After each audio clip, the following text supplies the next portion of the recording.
Hello, this is author Nathaniel Garrett Novosel, and I'm reading my blog post titled Six Simple Habits for Greater Meaning. Being stuck inside during the coronavirus can be tough. Worse, it can lead to slacking off of daily life maintenance that maintains your health and well being. One of the difficult parts of life is that improvement and deterioration are incremental, so you don't necessarily notice them. For example, you don't always stop exercising, eat only fast food, reduce your sleep hours, or don't leave the house for a while all at once. Instead, maybe you miss one good night's sleep, which leads you to have an unhealthy meal, which leads you to not feeling like you are up for exercise, which leads you to staying at home and watching too much TV. The deterioration builds one bad decision at a time, and then the negative emotions like anxiety, depression, guilt build to the point where you wonder how things got so bad without anything major going wrong. If you want to maintain your health and well being or turn around a downward spiral, the cheapest, fastest, and easiest, aka the just need to do it way, to stop is a combination of exercise, fresh air, and sunlight, meditation, sleep, and slightly healthier eating. Now, I know that sounds like boring advice and more time consuming than, say, taking a pill, but understanding why this combination works will hopefully help you see how it's the path of least resistance and motivate you to adopt the above practices. Now, assuming that it's not a brain wiring or chemistry issue, because if you think it is, then make sure you see a healthcare professional. That's not what this is about. Um, the question is, why do people start to feel negative emotions such as depression and anxiety in life on a regular basis for seemingly unknown reasons? Well, assuming it's not a medical condition, the body and brain health are intertwined. And so, not conducting that regular life maintenance for both will lead people to feeling worse on a day to day basis without any clear acute causes. Worse, you might exaggerate any small issue and make it seem much more worse than it is. Negative emotions from physical ailments bring down your entire worldview. So if you're sick or whatever, that's why you feel miserable and kind of hate everything. And that misery negatively affects your desires, your beliefs, your experiences, and as a result, your sense of meaning in life. Hence, why these six practices that we're going to go through can help turn that around. It's not just a grand light bulb moment of insight, it's just the regular continuous improvement and maintenance of health that's going to transform your worldview more than just some sudden flash of genius or insight. So let's go through each life maintenance habit that will help you maintain health, which will allow you to live with a greater sense of satisfaction and fulfillment because you'll be able to do the things you want to do in life. Now, each habit has a scientific explanation as to how it affects your well being and what happens when you don't perform these activities. So let's go through them one by one. First, exercise. So the human body evolved based on the idea that they moved for hours and hours per day hunting, gathering, fighting off predators, and migrating. In today's society, there are people who only get up a few times per day just to go to the bathroom and then spend the rest of the time in bed or sitting down on a couch or in a desk chair. And some don't even do that. Some people don't even leave their beds. Exercise, specifically the endorphins from moving and the positive impact of movement on the lymphatic system for the immune response and digestive system for bowel movements, was a natural part of everyday life and necessary for the body to functionally perform. Conclusion: if you don't move enough, your body will not work as well and you'll feel worse.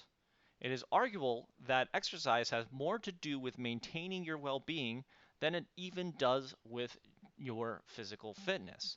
So make sure you get enough motion in. Make sure that you maintain your health through physical activity, and that'll make sure that your body is functioning as intended. Second, fresh air and sunlight. Humans evolved outside.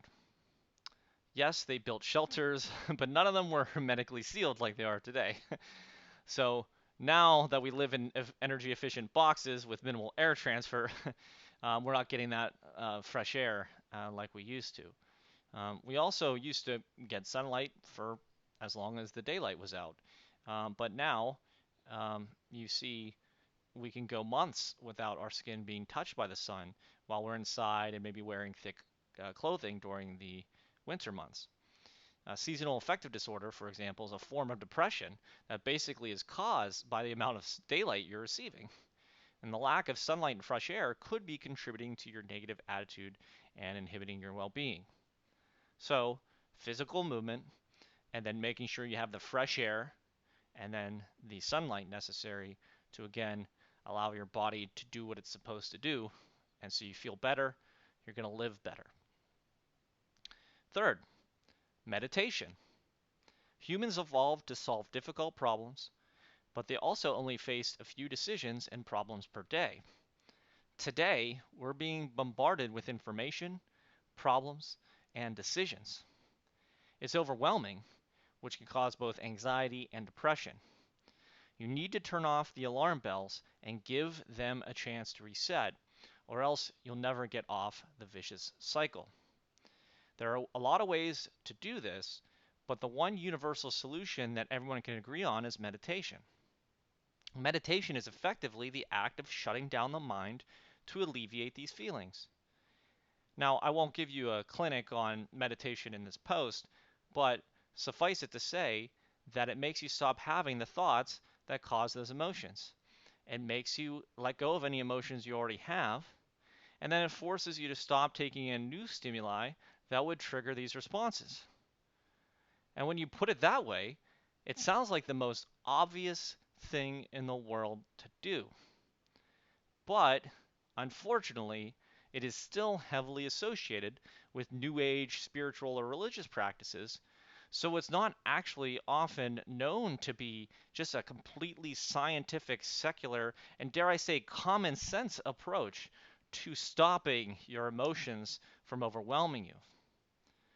Most importantly, deep breathing, which is a part of meditation, is scientifically proven to slow down your sympathetic nervous system, the one that causes anxiety, and improve your parasympathetic nervous system, the one that helps you relax. Stop thinking, relax your body, and breathe deeply. Simple, but effective. And if you're getting where I'm going with that, good in combination with things like fresh air and sunlight. Next, sleep. Humans did not evolve with alarm clocks. In fact, humans used to sleep when it was dark, not just to recharge the brain and recover the body, but also because it was safer and they couldn't really see very well anyway. It was only with candles and light bulbs that people started staying up late to do things. And you'd be amazed that only wealthy people stayed up late at first, since candles were expensive. Now we're staying up late until 2 a.m. and then getting up at 7 to get ready for work. Sleep and mental health and acuity go hand in hand. Sleep deprived drivers are as impaired as drunk drivers. The brain simply can't work as well. Moodiness and irritability goes through the roof. Negative thinking, the source of anxiety and depression, increases exponentially. Without sleep, you'll enter a bad, bad place. If you want to get well, go to sleep at the same time every night and get the amount of sleep that makes you feel well rested in the morning, which is usually between 7 to 9 hours, but it varies by the individual. Also, if I remember correctly, it does reduce as you get older from kids sleeping most of the day to adults sleeping less. And then I think it does go back up a little bit. But generally speaking, it does reduce as you get older. Finally, healthier eating. Notice I didn't say healthy eating. It's not about eating lettuce and grapefruit and hoping you can sustain that long enough before you go crazy and binge on fast food. We're not talking about extreme dieting here. We're talking about two things. Making sure you get fruits and vegetables in your diet, and then making sure you reduce your fat, sugar, and salt levels. And that's it. Yes, it really is that simple. Add vegetables to your plate, you get to eat more food without consuming more calories, and you reduce the number of overall calories that you eat because you feel fuller faster. And then you reduce the things you're probably getting too much of, which are probably causing you to either be lethargic or have high blood pressure or other health conditions. Now, your diet and your well being are linked in ways that you may not even have considered. They did one study that found that oral health, for example, lowered the risk of some really bizarre psychological conditions. I won't list them here, but you should look them up. The joke is that not going to the dentist and having good oral health can make you crazy, but you're welcome to go look at the science behind some of those conditions that poor oral health can cause instead of me making claims in this blog post. What goes in your mouth and down your throat really, really matters. But no one can sustain those fad diets for long, and the quote unquote good stuff really does taste good. So, what do? Um, you just change the one thing. Eat a banana, an apple, an orange every day with breakfast. Make sure to get vegetables, add them to one meal per day. Reducing your fast food consumption to just a few times per week versus daily if that's what you're doing. Take a vitamin every day for a week and see if your mood changes, because that might test to see if you're not getting enough of something. And then see if you can change your diet to incorporate more of those specific nutrients if you find a deficiency anywhere. The easiest solution out of any of this is to just make sure you drink more water. Because if you drink water while you're eating, it makes you feel fuller faster. It also keeps you hydrated, so it keeps you more awake and alert, and you need less things like caffeine to keep you awake. It really does a lot of great things. Now, note that sugar can contribute to your anxiety by making you more hyper, um, and salt can contribute through raising your blood pressure. Eating a lot of high calorie, fatty, starchy foods can make you feel lethargic, which isn't good for someone battling depression. So just note that by reducing these, increasing these other nutrients, increasing water, you won't actually, notice that you're eating healthier. Really, you'll just feel a little fuller faster. You'll consume fewer calories, and gradually, slowly but surely, you'll see improved health outcomes. So, each one of these activities or actions contribute to your well-being, and not doing them can be contributing to your negative attitude or other issues. Best of all, and this is what is really important about this list, they're either free or, in the case of the healthier food, have no to minimal additional cost to what you are already spending. And I just want to be clear about that one. The idea that eating healthy food has to be more expensive is a myth. Frozen veggies and bananas are just as cheap as frozen French fries and hot dogs. You're welcome to go check that out. You can buy a giant pound bag of vegetables for $1. Well, at least as of the the posting. Who knows how many years later you might be reading this where it's like $2 or something. But still, I mean that's like nothing. And a McDonald's for a family of four could be 20, $25 or whatever, and you could just buy that giant multi-pound bag of vegetables, and it actually costs you a lot less. So it's a myth that eating healthy has to be expensive.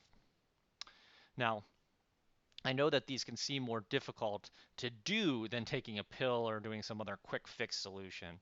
I totally get that. But it's actually much, much easier if you can overcome the change resistance to get these habits started. It costs less. You don't have to drive anywhere to get them, unless you go to a gym, maybe, for the exercise. And you will feel better without adding more than an hour or two of extra stuff to do per week, while saving hours and hours of misery in bed obsessing over or dreading the day's events. So it's just such a small investment that's barely noticeable, which with huge outcomes. It's the true epitome of the saying, an ounce of prevention is worth a pound of cure. So why not try these things? Change these 6 things about your life, and they will change you. You will be a completely different person, a better person, healthier person, a less negative person. The healthier experiences, emotions, beliefs, and desires will lead you to a greater sense of meaning and fulfillment in your life.